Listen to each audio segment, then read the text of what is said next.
Can Turo shadow ban hosts? I'm worried because my cars have not been getting bookings lately and I'm usually booked up 90% plus each month. Now, this was a Reddit thread posted by user Saimah1221. And lately I've been totally obsessed with reading the Turo Reddit threads. And in this video, I'm gonna share all the juicy tea with you guys from Reddit right after you like and subscribe this video down below. All right, guys, so stick with me through the end because I also dug up a thread from a former customer service rep that used to work at Turo, and this rep shared all of their insights and I thought it was fascinating. So I'm gonna share that with you guys as well. And you know, it's just crazy some of the stories that exist, everything from shadow banning to crazy claims and quite frankly, some very shady hosts. So let's break them down. I'm gonna read them to you guys and give you my advice and feedback as to what I would do if I was in your position. All right, so user Sam1221 posted, shadow banning. Can Turo shadow ban host?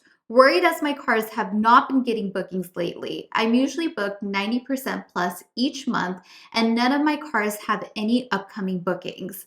I have 1 hour prior trip notice. I drop my prices a bit and increase my discounts, all the things that I would personally do. Had a really terrible guest recently in one of my vehicles and a week after his trip, Turo support emailed me out of nowhere saying I violated Turo's rules for that particular car. Not sure if he might have had something to do with it. Anyone else had a similar experience? The weather is still nice and Labor Day is coming up. Not sure why there would be no bookings now. I'm also an all-star host and my cars all have 5 stars. Oof, okay, so that is a very difficult situation. So my first instinct on a situation like this is I really don't think that Turo would shadow ban hosts. I don't think they have the need to because what I've seen in the past is when you violate any terms or conditions that Turo has, quite frankly, they can just kick you off the platform and they have, and it's well within their rights to do so. But shadow banning is kind of just like another level that they would have to build into the system and somehow derank you and take you out of the search. So what I think might be going on here is maybe one of a few things. Now, as we transition from August into September, things typically slow down in majority of the markets across the US. For me, I've seen in, the 7+ years of doing this, that September is historically one of the slowest months out of the year on Turo. And that's for many reasons because, people are coming back from vacation, kids are going back to school, people have really spent their disposable income on traveling, vacationing, and any tax refunds they had as well, they've now spent that. So they're going back into budgeting mode, getting the kids school supplies, getting back into kind of that mode. So it's just very, very different time of year.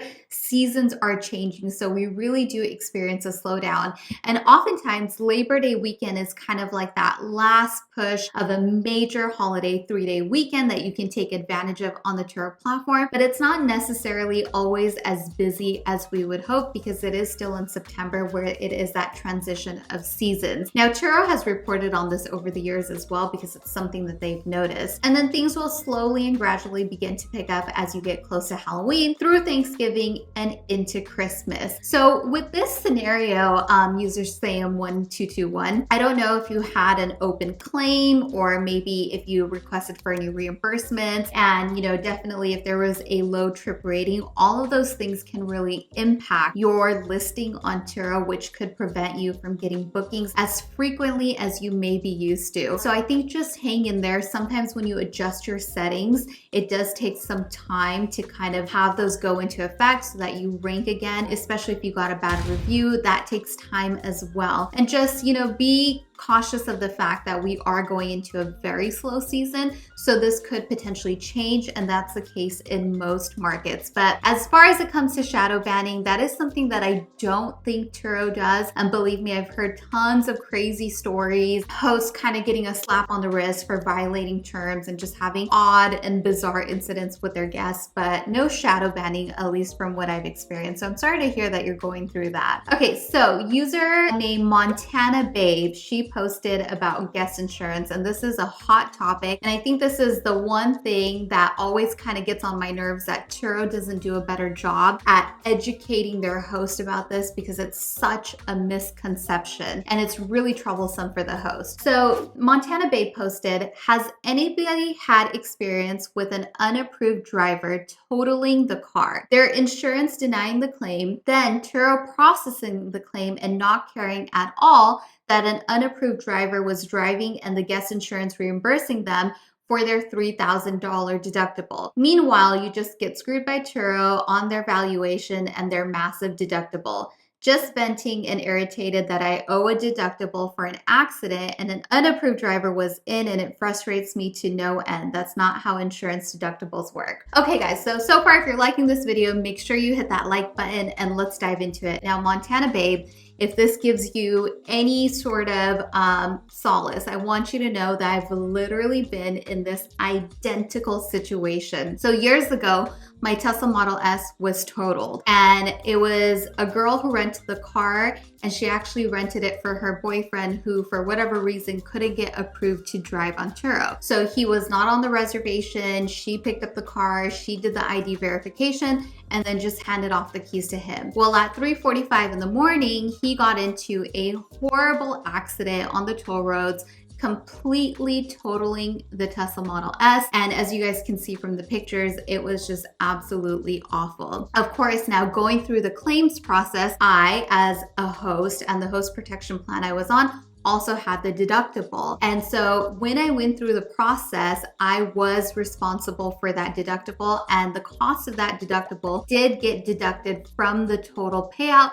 meaning it came out of my pocket at the end of the day. And this is extremely frustrating because it makes no sense, right? In this situation, that renter, or actually the boyfriend who crashed the car, there's no insurance on his end, so I couldn't even go the third party route. I had to go through Turo. It was so frustrating because you end up having to pay that. But what's crazy is that most hosts don't realize that regardless of what the situation is, if you are processing the claim through your Turo host protection plan, you are always going to be responsible for that deductible. It doesn't matter if it was an unapproved driver, if it was an approved driver who doesn't have insurance, if the third-party insurance denies the claim because they don't recognize Turo as a car rental platform. That's happened to me too. So it's just in all these scenarios, that's just how it works. Now, I do agree that, maybe that's not technically how conventional insurance works, but the thing to know about Turo's platform is,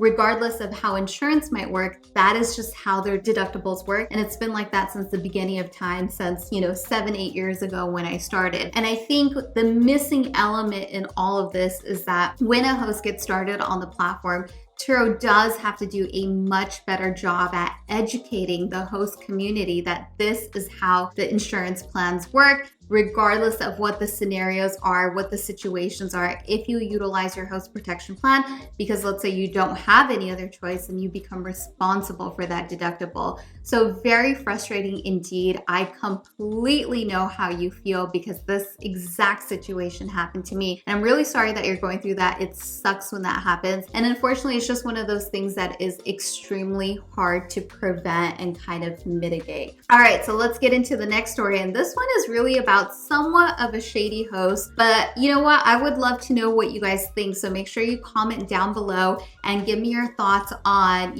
what your perspective is on all of this, and whether this renter, because this was posted by a renter, is in the right or in the wrong. So I'm really curious to know. So this was posted by Reddit user Running Mad.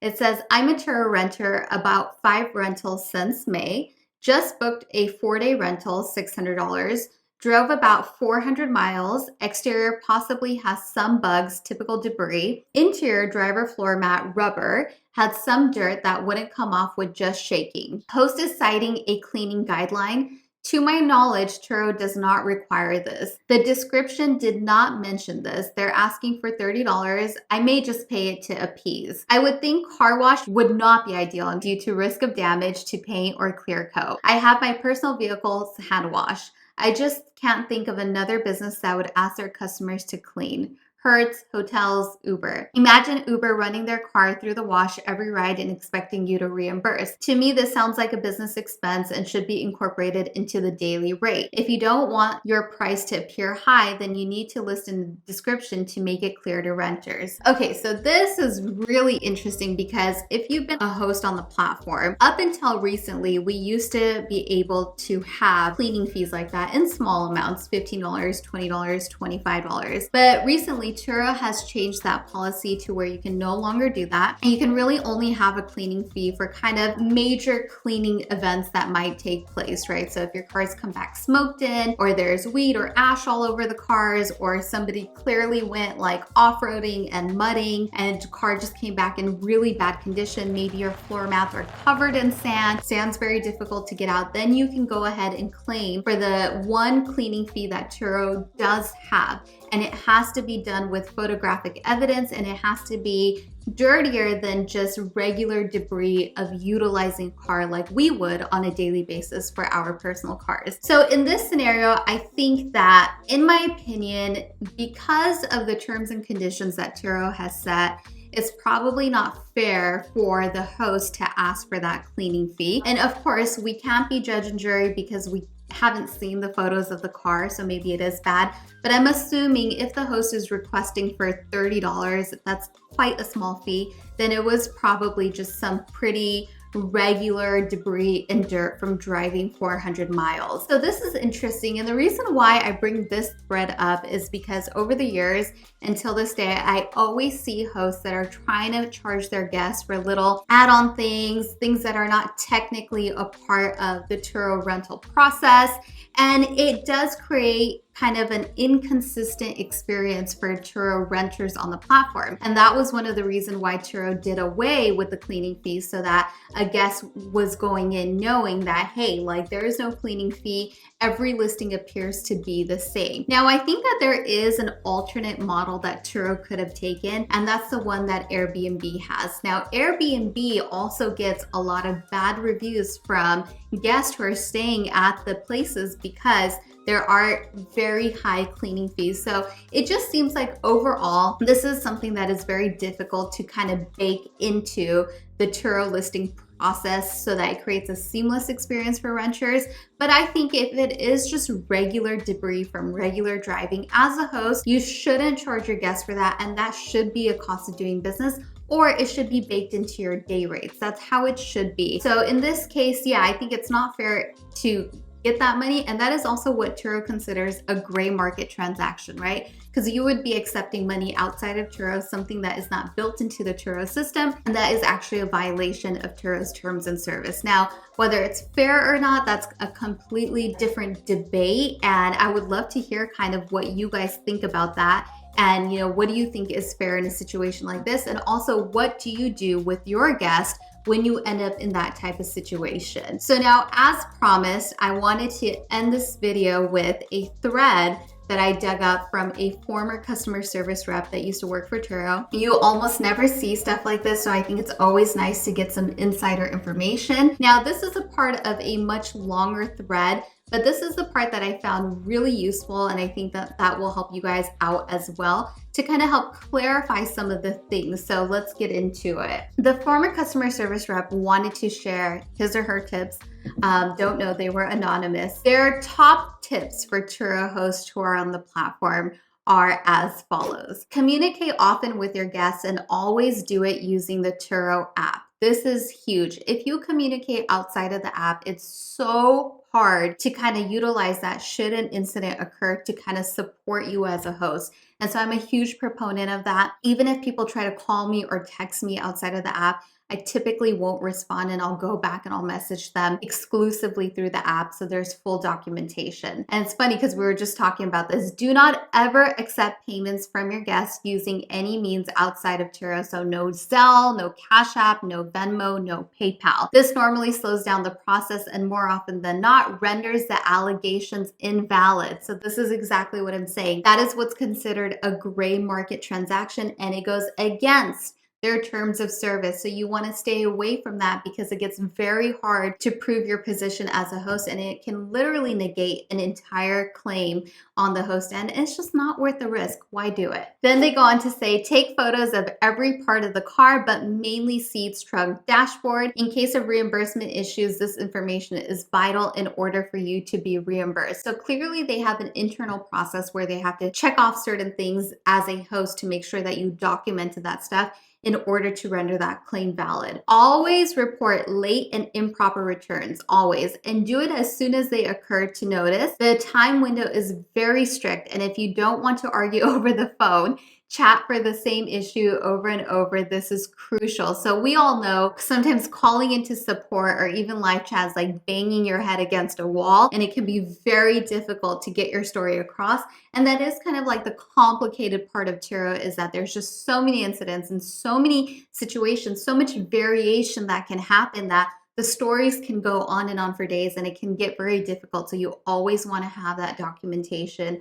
It is so, so, so important, and you want to report things on time. Always maintain your car safe to drive and do the maintenance necessary to have it in good condition. Any complaint of the condition of the car can turn every charge you want to make invalid. Okay.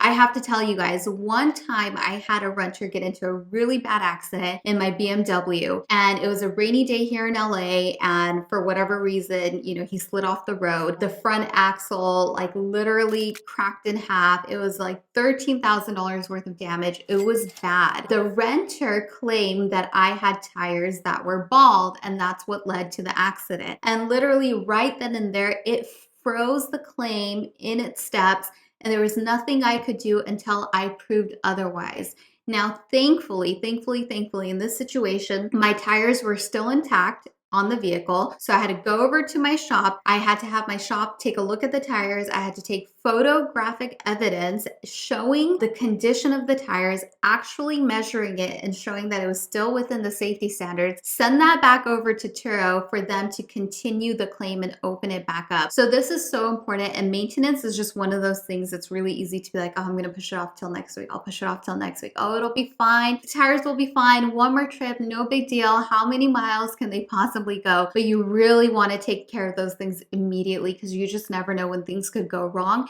And you never want the safety of your vehicle to ever come into question. That is extremely important. Then the next one is about transponders. So if you use toll roads, it says, if your car uses a transponder to pay tolls automatically, please have the transponder number listed in your vehicle description. You can also have a photo of the transponder on trip photos, or you can also share the transponder number to the guest via Turo messages. This will ensure you get the tolls incurred in the trip. That's kind of straightforward. I've never had issues with tolls, so it's pretty easy. And finally, and this is the one that I thought was most interesting, the CS rep ended with, the bulk of reservations are made on cars that are not expensive. Obviously, there are a bunch of super deluxe cars and some celebrities that use those, but the majority of guests want something reliable and cheap. So it is better to rent cheap, but have various cars to rent. If you manage to always have your car booked, you are set. So ladies and gentlemen, there it is from an insider, a former Turo customer service rep, giving the advice of renting out much more affordable vehicles. Now, I know there are so many of you guys out here that do cater to that market, and it is extremely lucrative for you guys. So I would love to get your take on, what do you think about this insight? What do you think about this feedback? Make sure you comment below. And if you're curious about what Turo experts, the people who have been doing this for a long time, that have really gotten their businesses down to a science and to a T, check out my latest video on what the experts get right, and that is going to help you guide you on your Turo journey. Thanks so much for tuning in. And once again, if you like this video, make sure you hit that subscribe button, turn that notification bell on so you can get alerted every time there is a weekly video. Thanks for tuning in, guys. Hope you enjoyed this tea session, and I'll chat with you guys down in the comment section below.